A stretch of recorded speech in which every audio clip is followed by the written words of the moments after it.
What was that? Where's that voice?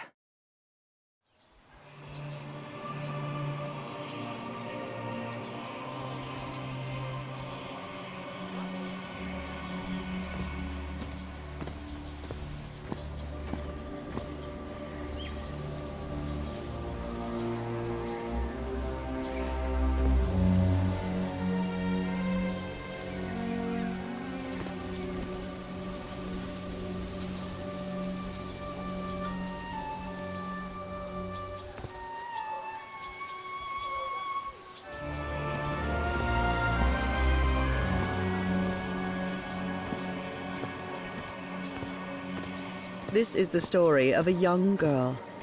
A girl who had strange and disturbing dreams.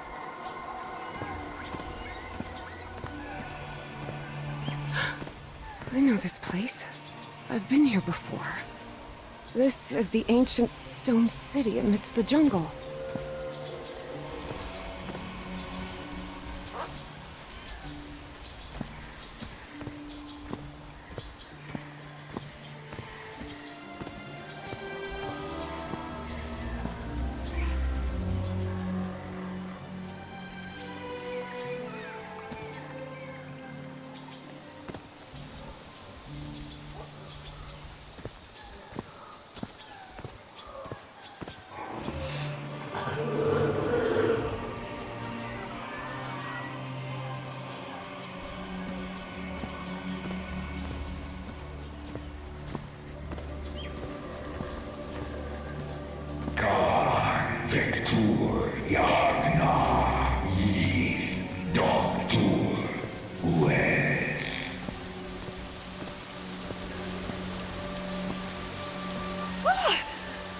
Oh, sweet Jesus. Okay, ignore him. Just ignore him. He's not gonna hurt you. Just keep going.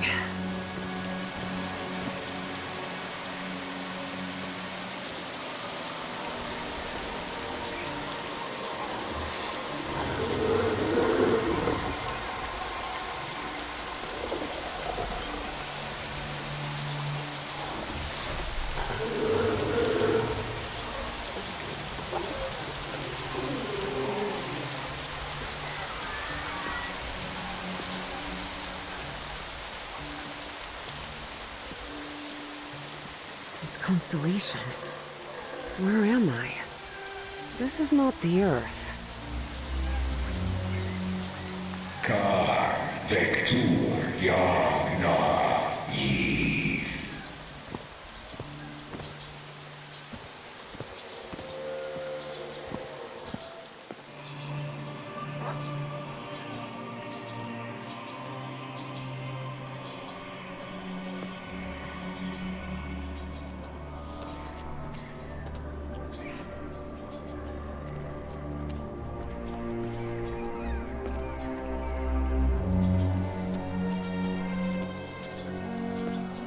Con Vector Yagna Yith. In other words, find a statuette and save my race.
The statuette! Here it is. Finally! I have to get it, I have to...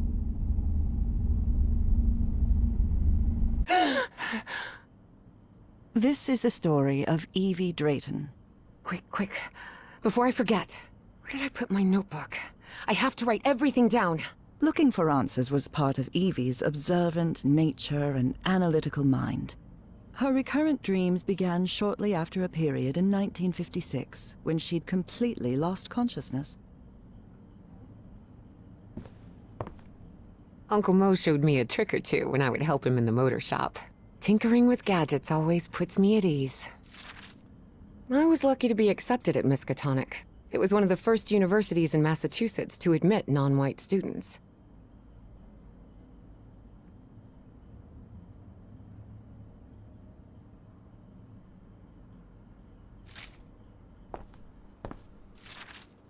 Spitsbergen Island and Svalbard.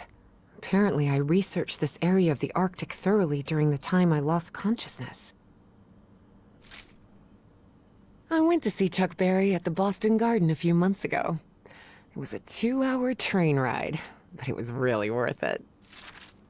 Julian?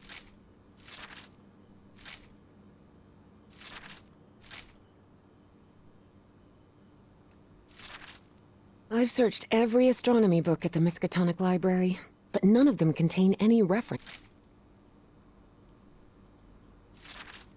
When I saw this picture, I couldn't believe it. It's the same statuette I always see in my dreams. Daddy used to spin this Duke Ellington record over and over when I was a little girl.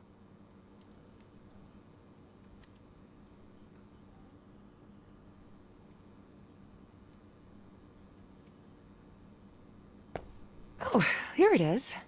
Evie's Nightmare Journal. Evie was worried that someone might read it.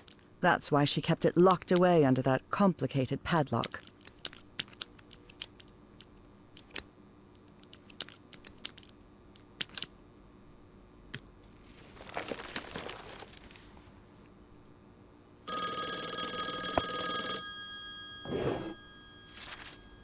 The Hydrangea Foundation took care of the insurance.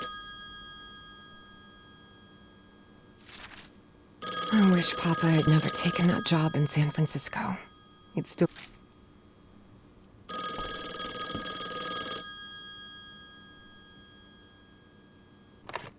Yes, Is this... are you Evangeline Drayton? that's right. Who am I talking to? I am the Dean of Archaeology at Miskatonic University. I believe you wanted to ask me some questions, right? Yes, of course. It's a pleasure to finally meet you, Professor Meet me today at 6 p.m. at 5 Prospect Road, outside of Boston. Boston? That's almost a 2-hour train ride from Arkham. I thought Do you want to talk or not? Yes, of course. I'll be there. 6 p.m., Prospect Road. See you in a couple of hours, Professor. All right, I should get ready. There's a lot of information here about my strange dreams and my amnesia. I've always been a good student.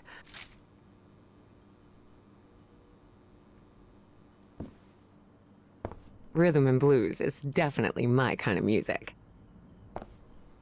Before leaving, Evie asked herself if she had finished gathering all the information in her room. All right, I think I've gathered what I need. As odd as it seemed to Evie that the dean didn't meet her at the university, her need to know was stronger than her doubts. She was determined to attend the meeting. There, she would come across another protagonist in this story.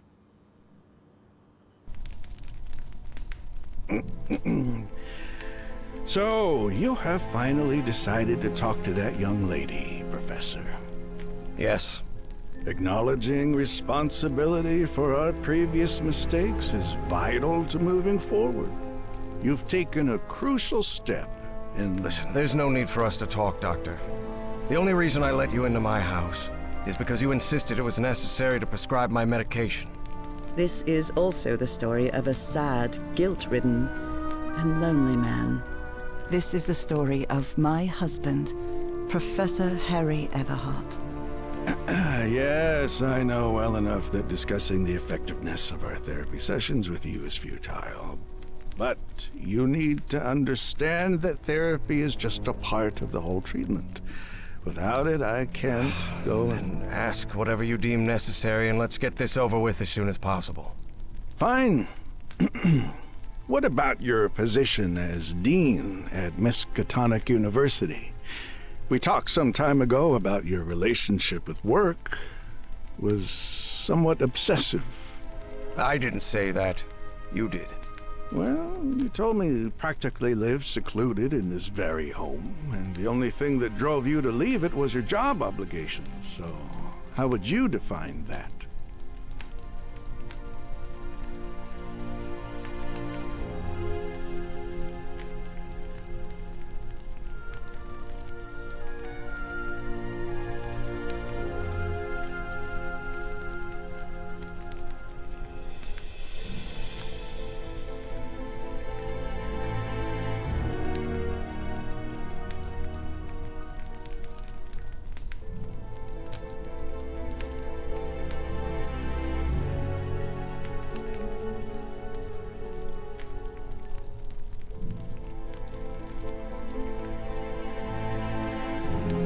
I do what they pay me for. Teaching, student assessment, and certain logistical duties fall within my responsibilities. Cheering at the Miskatonic Mariners football games does not. And are you happy with that? With your life now?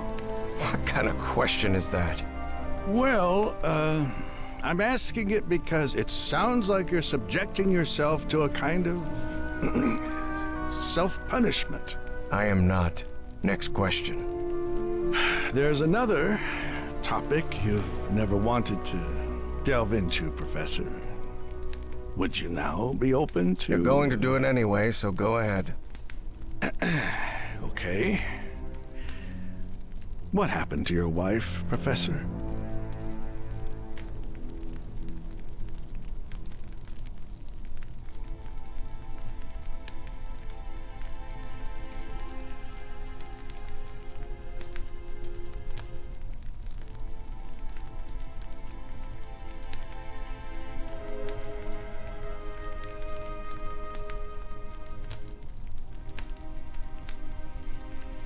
She died at home after a long disease. Harry hated giving details about my death. Especially if those details meant talking about a certain expedition, and deaths other than mine. I see. And how do you feel about that? What's my wife got to do with all this? You see, the reason I'm asking, Professor, is because when we began therapy, you mentioned visions. Some sort of oily shadows casting themselves on the wall. You mentioned those visions began shortly after whatever happened to your wife. So, tell me, do you still see those shadows, Professor? No. Not since I started taking the medication, at least. Excellent! That means the medication is working. Listen, there is something different I want to try in today's session. I believe hypnotherapy might... Don't even think about it. Hypnotism is a scam. Professor, with all due respect, I believe you're mistaking mesmerism with hypnotism. Even so, if you want me to prescribe the... You won't give me my medication unless I submit to your quack experiment, is that it? I'm deeply sorry you see it that way, Professor. But I need you to trust me in this. Then go ahead. Wave a pocket watch in my face if that's what you need to do. There's no need for pocket watches, Professor. The sound of a metronome will be more than enough. I need you to relax and free your mind. And think of something pleasant. A fond memory, if you will. Something that took place here, in the Everhart Manor. A fond memory? In this place? It wasn't easy for Harry to find a fond memory in the same manor where he had spent an extremely unhappy childhood. Maybe. Maybe. December 1930. The last Christmas my wife and I ever spent at Everhard Manor. She insisted on coming, despite my parents never approving of our marriage.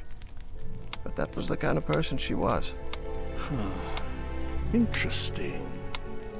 Tell me more about it, Professor Everhard. Every time I gave her a present, I prepared a little scavenger hunt. She loved it. She loved solving my stupid riddles. As you may have noticed, this story has more than one protagonist. And though I am not one of them, I believe I, Nora Everhart, play a crucial part in it. Can I open my eyes now, Harry? Not yet. We're almost there. Let me open the door and... Now, open your eyes. Look what you've prepared. It's another one of your scavenger hunts, huh? Of course, old pal. Now, if you want your present, you'll have to earn it. Can I use my journal to write down clues? Well, technically that's against the rules, but I'll turn a blind eye this time. You're so kind.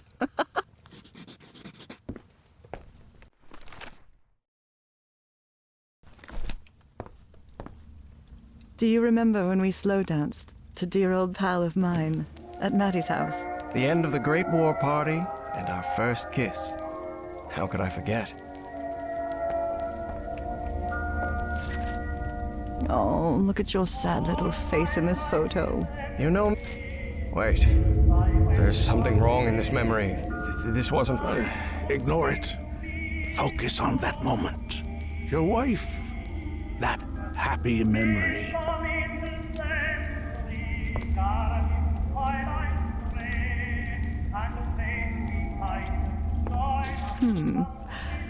What are you up to now? Oh boy, what a drawing. Is this supposed to be a tree? Of course it is. I'm doing the best I can with my limited art skills. Well, at least you're good at playing the piano.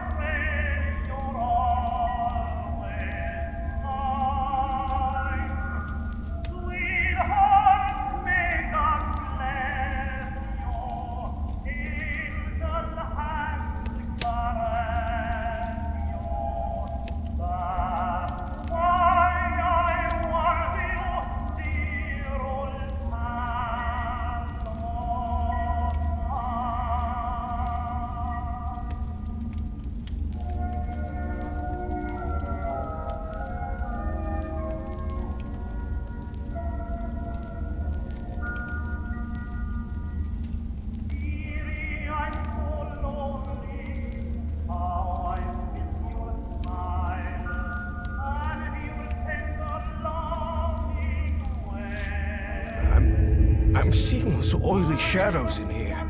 Why am I seeing those shadows? Focus, Professor. Keep remembering.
tell me you didn't vandalize a piano just for a scavenger hunt, old pal. Nora, who do you think I am? It's just crayon.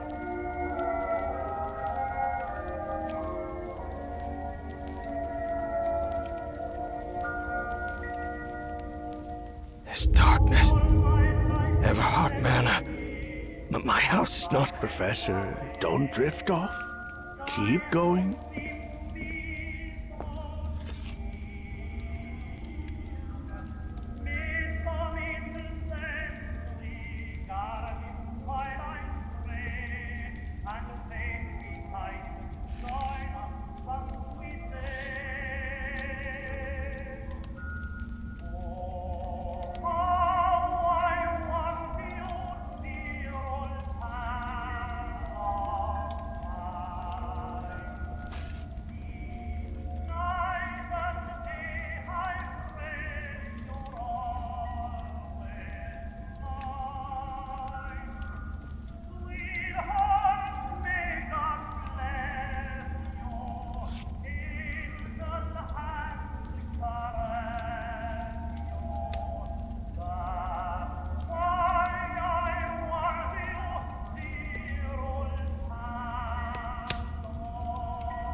Professor? Is everything all right? Most people would have turned away and left, but not Evangeline Drayton.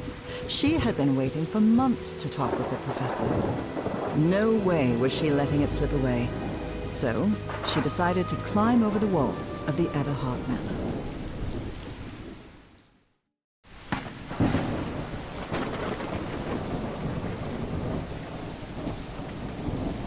Ugh. This looks like something straight out of Tales from the Crypt.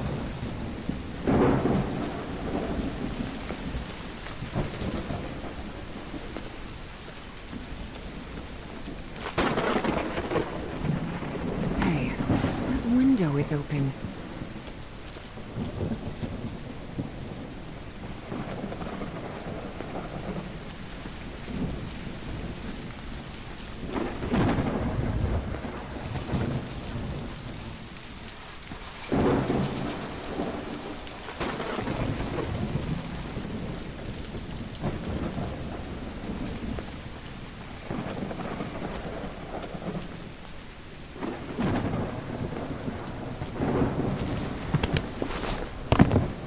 Professor Everhart.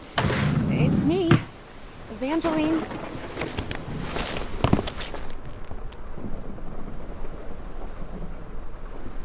It appears the Everharts have been quite well off for generations.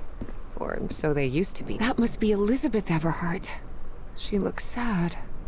The Everhart children, Harrison, Madeline, Richard, and Donna.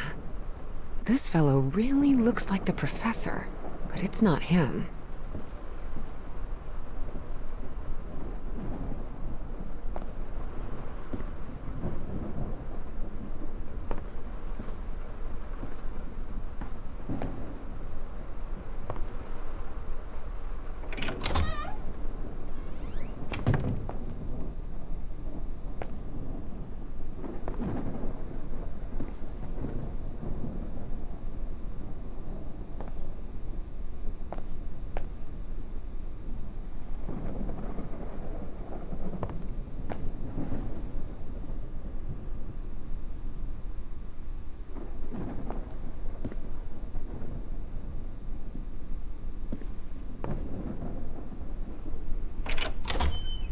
Wow, look at the size of this library.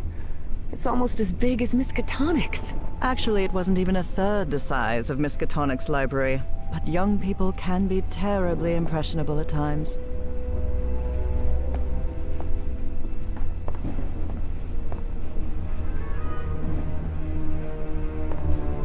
What on earth happened here?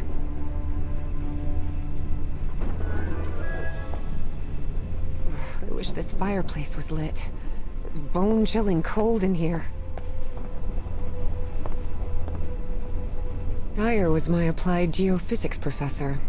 He was very strict. Strange character.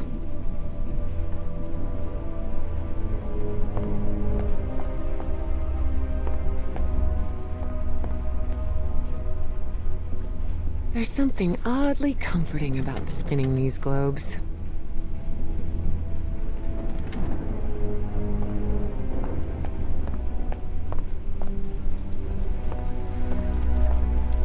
Good thing the skull is fake. Ugh.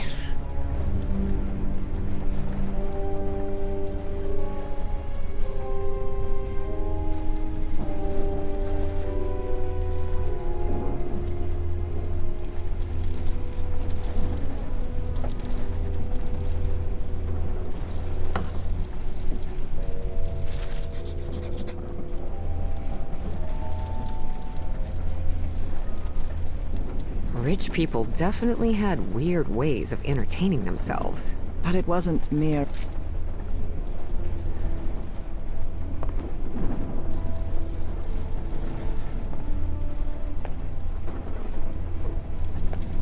Is this young man Professor Everhart? It does look like him. There's something written in Latin on his frame. Non possumus.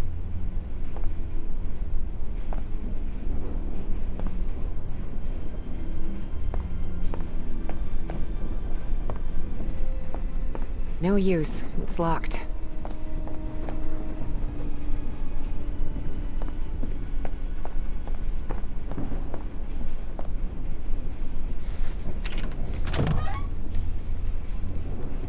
This must be the professor's office. Astrology is the most utterly stupid thing I've ever come across.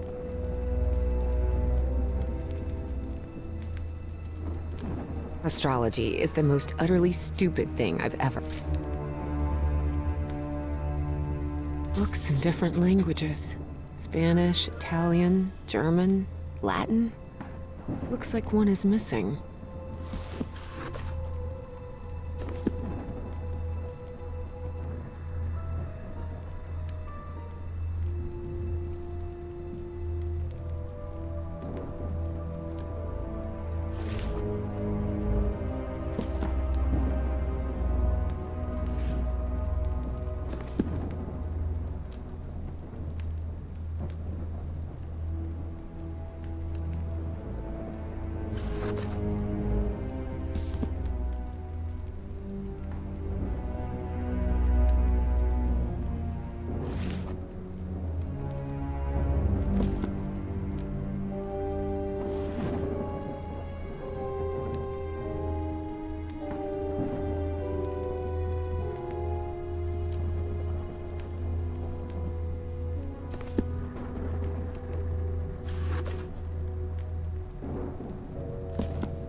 Professor had another appointment today, with a therapist.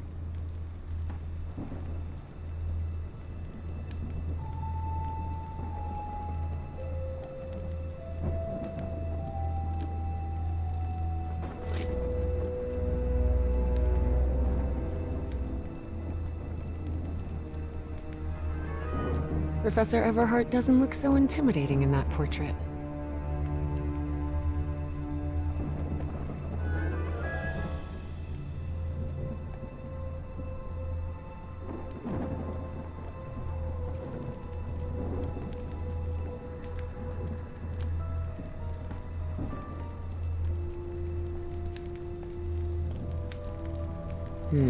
Someone lit the fireplace, but this room is still cold.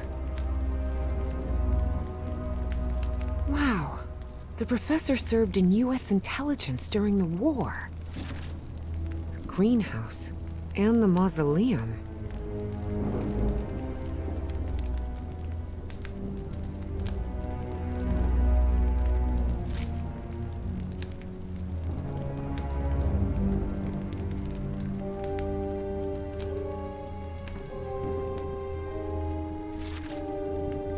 And Harry? The professor was married.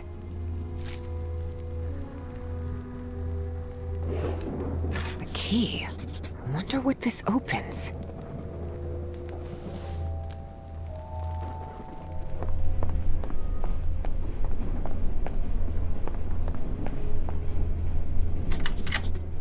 Et voila!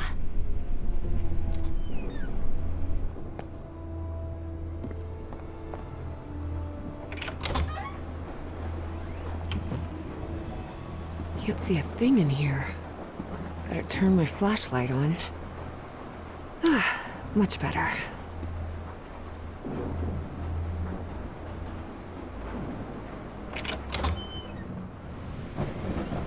Good heavens above, would you look at the size of this place? It's raining cats and dogs here.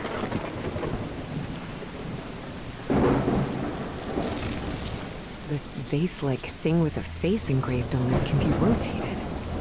What kind of madhouse does the professor live in?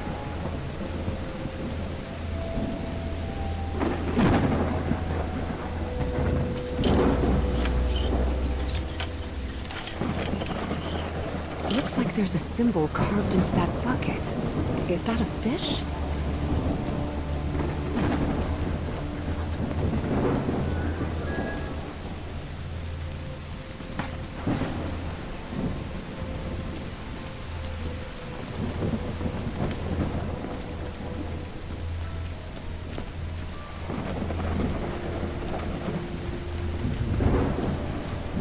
Careful.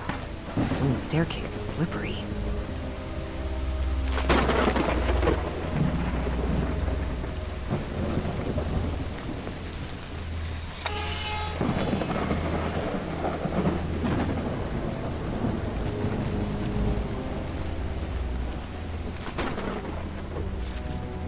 Hidden room?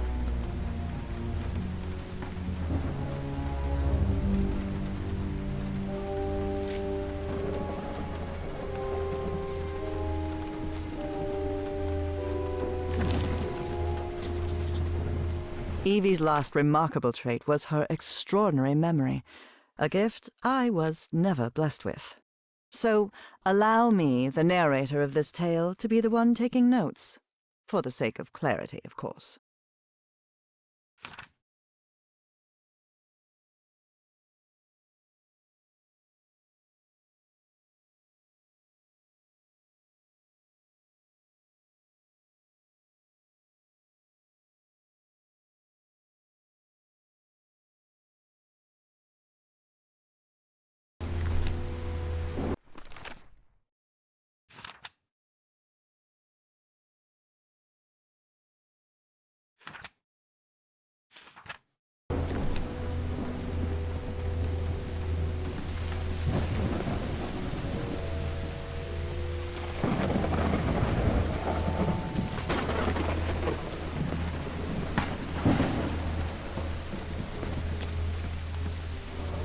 Darn it. This door is locked.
So beautiful. Yeah. That's a woman's grave. Nora Everard. This must be the professor's wife. Evie found it hard to believe that the recluse was Such a graceful and elegant woman. Evie certainly had a keen eye for beauty.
Maybe this guy was in the army?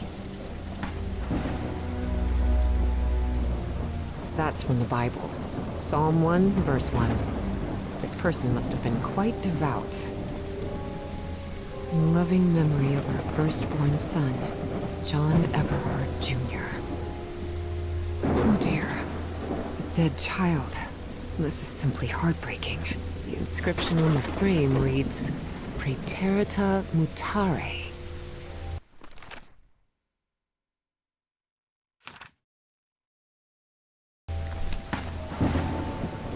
Father, husband, and servant of the people, found her path in the shadow of mourning? This definitely looks like the greenhouse key.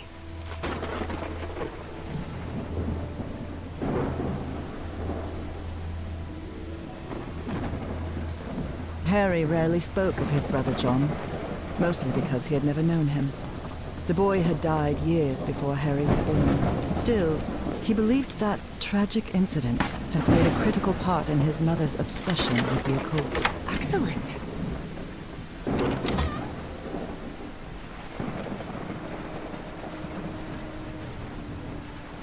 The professor really seems to be interested in botany.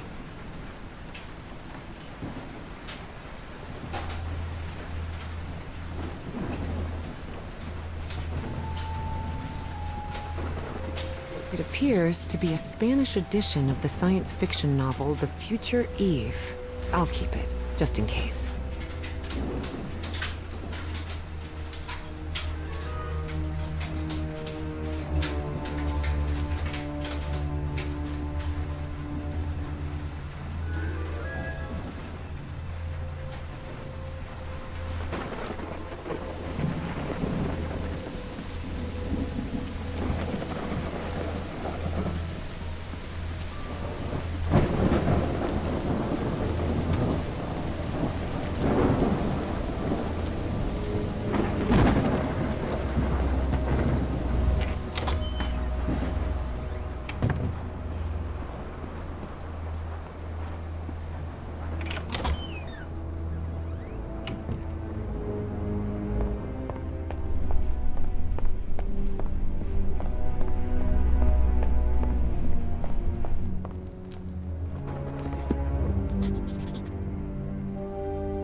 Despite his tone, this Bowen fella doesn't seem particularly friendly.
Professor Everhart doesn't look so intimidating in that portrait.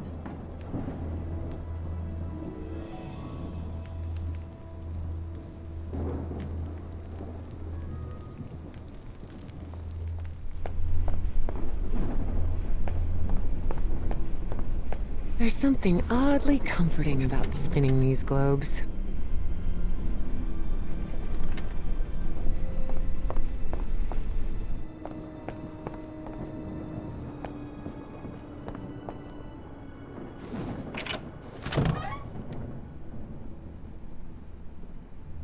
The man's definitely a dead ringer for the professor.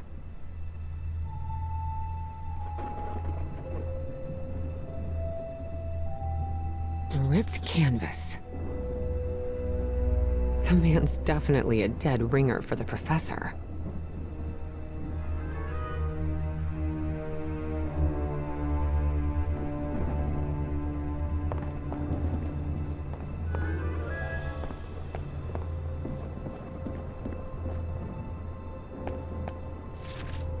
Looks like the professor's father was involved in politics.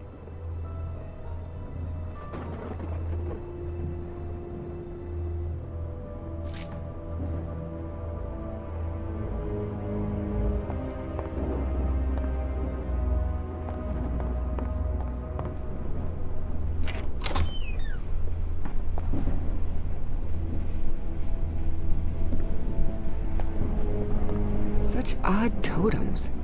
Are these fishes? So Professor Everhart set on an expedition to the Pacific. I never pictured him as an adventurer.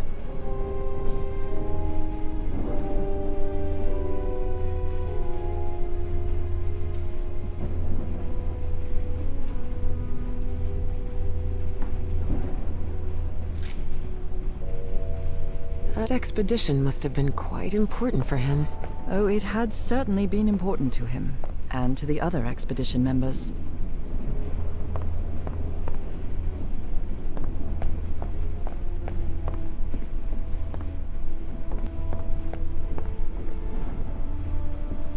A torn canvas.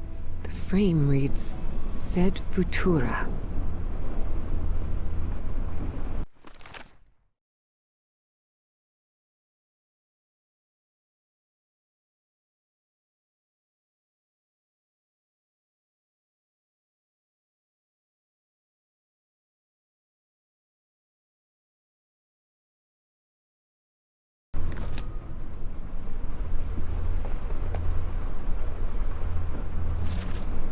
There are a lot of pictures of that fireplace. Oily shadows. Beginning to suspect.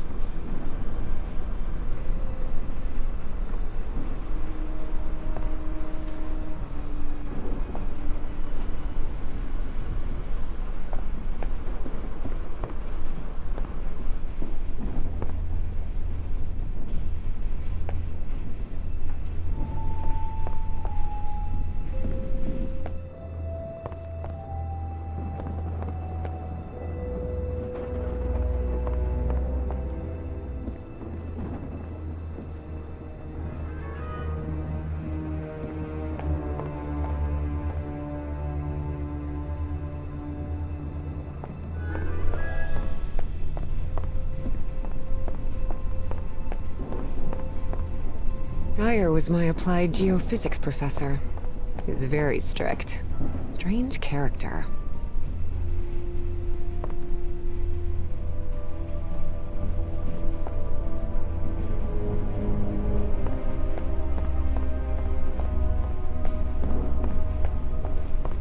Is this young man Professor Everhart? Does look like him. There's something written in Latin on his frame. Non possumus.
Professor Everhart doesn't look so intimidating in that portrait.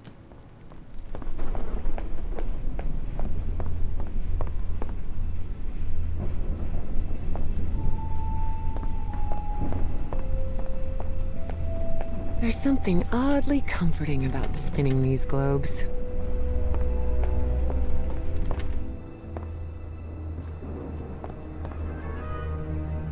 A ripped canvas. The man's definitely a dead ringer for the professor.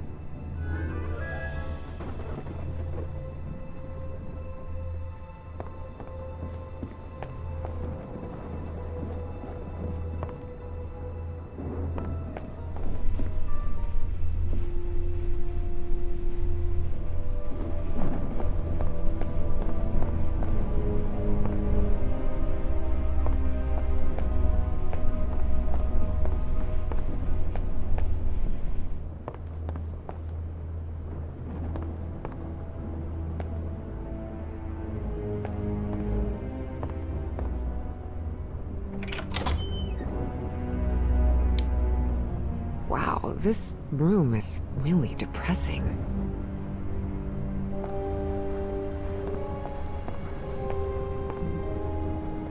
Someone has ripped the canvas. There's a Latin inscription in its frame. Providere.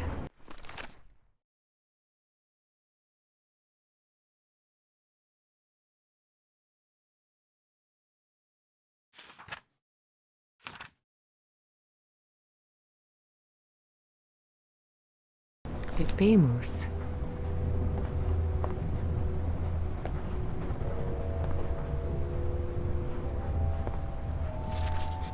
Looks like a memorial of some kind, dedicated to a woman.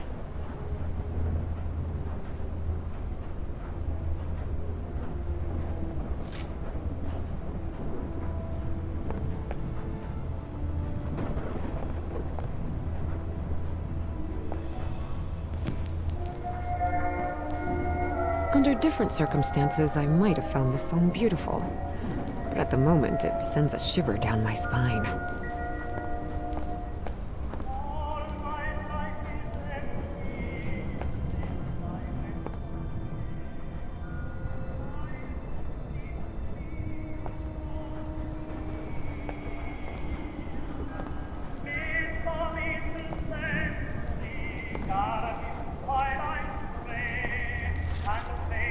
driver's license of a certain Manuel Silva.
Secret compartment?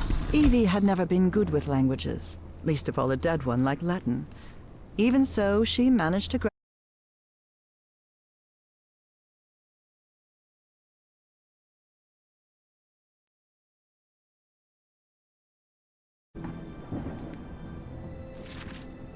Unbelievable. There's some kind of secret compartment in the fireplace. Feels like a mystery novel.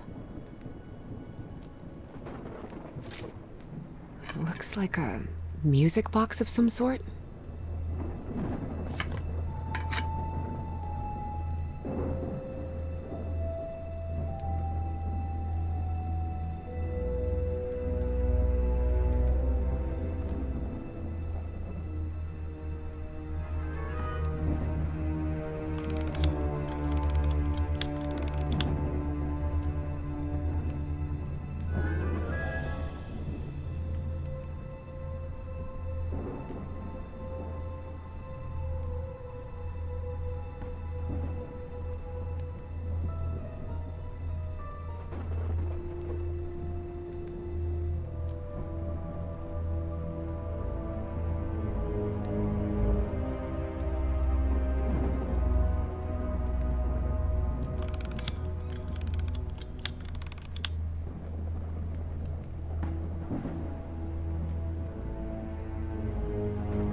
definitely like a mystery novel. Ooh, I guess I need to go see what's down there.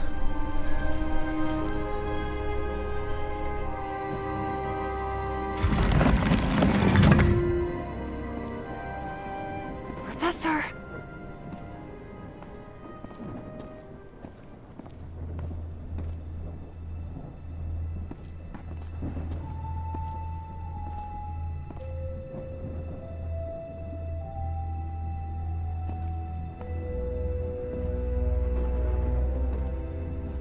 Professor! Professor! What happened? He's knocked out cold.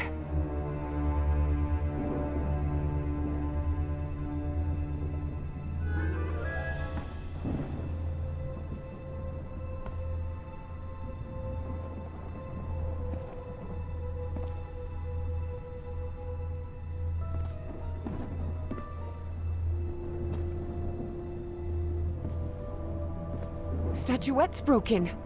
And the sphere. Shattered to pieces. I wonder if I... No! Don't touch it! Don't touch it.